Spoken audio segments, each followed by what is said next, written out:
তো কাঁদে নির্বাচিত এই জন্য যে আমি চলে যেতে পারি, কিন্তু উম্মতের নামাজের কি হবে? এরা কি করে শিখবে? আমি বলতে পারি যে না, আসবো না, অন্যভাবে জীবন চালায় নিব। ওপেন দুনিয়া, এখন যা খুশি তা করা যায়। দুনিয়াটা এখন ওপেন, ওপেন দুনিয়া। কেন পড়ে আছে আজকে? যদিও আমাদের সমাজ বুঝতে চায় না, আল্লাহ সিস্টেম করে দিচ্ছেন কিয়ামতের সকাল পর্যন্ত থাকবে। এদের কাছ থেকে জীবন গড়ার পদ্ধতি শিখব, সহজ করছেন। সবার জন্য একরকম না, গরিবের জন্য ভিন্ন, নারীর জন্য ভিন্ন, যুবকের জন্য ভিন্ন, ধনীর জন্য ভিন্ন, প্রত্যেকের জন্য ভিন্ন ভিন্ন পদ্ধতি শিখাইছেন জীবন কিভাবে করতে হবে।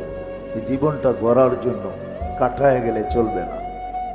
যাইতে পারেন আপনি কাটায়া, কিন্তু ভাব্য চলবে? চলবে না, এটাই সত্য। যদি চলতো তাহলে আল্লাহর রসুল সবকিছু দেখা এসে আমাদেরকে বলতেন না। আল্লাহ জানে আমরা টেকনোলজি সমৃদ্ধ হব, আল্লাহ জানে আমরা বিজ্ঞান সম্মত হব। এই জন্যই আল্লাহ বন্ধুকে ডাইকা নিয়ে গেছেন, বন্ধু আসেন সব দেখা যান, আপনার উম্মত শোনা কথায় কান দিবে না, বিদায় আপনি দেখা যান। সবকিছু দেখায় দিয়েছেন, তারপরে এসে বলছেন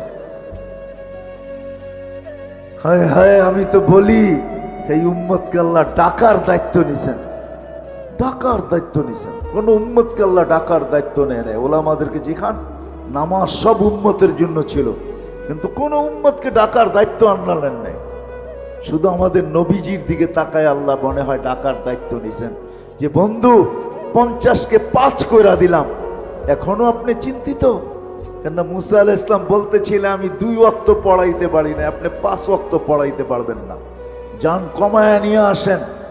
একদিকে দিলের ভিতরে চিন্তা ছিল আমার উম্মত 5 ওয়াক্ত পড়বে তো পড়বে কি কইরা, আর একদিকে চেহারায় লজ্জা ছিল আবার যাইতো কমানোর জন্য, যাই কি কইরা। তো আল্লাহ মনে হয় দিলের ব্যথা দেখা বলছে বন্ধু চিন্তা করেন না, ঘুমাইয়া থাকলেও আমি ডাইকা নিয়ে আসবো। এই জন্য ফজরের সময় বলে আসসালাতু খায়রুম মিনান নাওম। আল্লাহ ডাকার দায়িত্ব নিছেন, আসেন শিখি, জীবনটাকে গড়ি, না হইলে এটা কেটে যাবে। ধরে রাখার কোনো কন্ট্রোল করার কোনো সুযোগ আমাদের কাছে নাই। জীবনের গতির উপরে কোনো দিন কারো কন্ট্রোল নাই। হ্যাঁ, সান্ত্বনার মেশিন একটা হইতে পারে, লাইফ সাপোর্ট একটা সান্ত্বনার মেশিন আছে, এটা শুধু সান্ত্বনার মেশিনই আর কিচ্ছু না। এই জন্য শেষ কথা, আসেন ওলামাদের কাছ থেকে জীবন গড়া শিখি, আল্লাহওয়ালাদের কাছ থেকে শিখি। আমাদের দেশের মতো সুযোগ দুনিয়ার কোথাও নাই। আমি দুনিয়া ঘুরা বলতেছি, 7 মহাদেশ তো আল্লাহ আমাকে দেখাইছেন। দুনিয়ার বহুত দুনিয়া আল্লাহ আমাদেরকে দেখাইয়া দিয়েছেন। আপনাদের কোনো উন্নত বিশ্ব নাই যেখানে আলহামদুলিল্লাহ আমার জুতার ছাপ না আছে। কোরআনে এরকম কোনো জায়গা নাই যেখানে আল্লাহ আমাকে চোখে না দেখাইছেন। আমি দেখা বলতেছি, বাংলাদেশের মতো সুযোগ দুনিয়ার কোথাও নাই। কদমে কদমে হক্কানি আলেম আছে, আল্লাহওয়ালা আছে, এদের কাছ থেকে শিখি, জীবনটা গড়ি। জানি না কার ডাক কখন চলে আসবে, আসতে দেরি। ওয়ালাউফি বুরুজি মুশাইয়্যিদা, থাকার জন্য যদি দুনিয়ার সমস্ত প্রযুক্তিও ব্যবহার করি, তা আল্লাহর কথা এটাই সত্য, ওই প্রযুক্তির ভিতর থেকেও তোমাকে উঠায় নিয়ে যাব। প্রযুক্তি শুধু দেখতে থাকা যাবে, শুধু তাকায় থাকবে, কিচ্ছু করার ক্ষমতা থাকবে না প্রযুক্তি। এই জন্য শিখবেন তো, আলেমদের কাছ থেকে শিখবেন তো, আলেমদের কাছ থেকে শিখেন। এটা বললেন না নেটে চাপ দিলে সব পাওয়া যায়, ঠিক না? হ্যাঁ পাবেন, কিন্তু আলেমের দিকে হাঁটার সোয়াব কোত্থেকে পাবেন? আলেমের চেহারা দেখার সোয়াব কোত্থেকে পাবেন? কিছুক্ষণ যে বসে থাকবেন ওইটার সোয়াব কোত্থেকে পাবেন? সোহবতের সোয়াব কোত্থেকে পাবেন? আপনি নেটে পাবেন, কিন্তু এটাও সত্য, ওটা 2 নম্বরও হইতে পারে। নেট মানি জাল, জাল বাংলায় 2 নম্বরকে বলে, ওটা 2 নম্বরও হইতে পারে। 1 নম্বরের গ্যারান্টি ওটার ভিতরে নাই।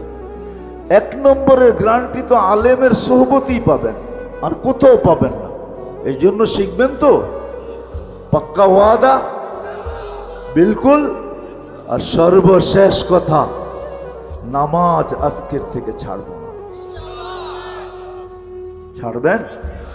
হ্যাঁ, ছেড়া দিবেন এটা ইনশাআল্লাহ, না ছাড়বেন না এটা ইনশাআল্লাহ? নামাজ ছেড়েন না, 100 এই উম্মতের জন্য 100 নামাজ ছেড়েন না। যে নামাজ ছাড়ে ওর চেয়ে বড় হতভাগা কেউ না, ওর চেয়ে বড় কপাল পড়া কেউ নাই, ওর চেয়ে বড় নিমক হারাম কেউ নাই, ওর চেয়ে বড় অকৃতজ্ঞ কেউ নাই, ওর চেয়ে বড় নিকৃষ্ট কেউ নাই। রাগ হয়েন না। ওলামা লেখছে, এই জন্য বলি, আব্দুল কাদের জিলানী রহমতুল্লাহ লেখছে, শুকর পর্যন্ত সকালে উঠা বলে কাইলা ইয়াকা আউয়ালা নাজরিন আলা মান লা ইউসাল্লি, আল্লাহ আমার প্রথম দৃষ্টিটা যেন কোনো বেনমাজির উপরে না পড়ে। তুমি ডাকলা তারপরও আসলো না, কত বড় অহংকারী।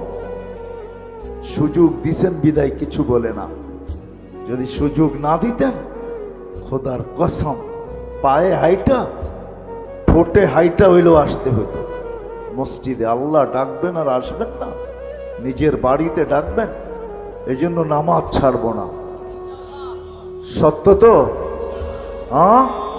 আল্লাহ আমাদের সবাইকে আমল করার তৌফিক দান করেন। সর্বশেষ আমি শুনতেছিলাম মসজিদের জন্য চাঁদা করতেছিল। আফসোস লাগে যে আল্লাহর ঘরের জন্য চাঁদা, তাহলে আমি নিজেকে আল্লাহর বান্দা বলি তো বলি কি কইরা? আল্লাহকে নিজের রব বলি তো বলি কি কইরা? কি কইরা বলি রব? কি কইরা বলি আমি আল্লাহর বান্দা? কি কইরা বলি আমি আল্লাহর, আল্লাহ আমার প্রতিপালক? কি কইরা বলি বলেন? আল্লাহর ঘরের জন্য চাঁদা। এই জন্য আসেন, আর যেন চাইতে না হয়। কি চাইতে হবে? আরে আল্লাহকে দেন না, দেখেন আল্লাহ কিরকম দেয়।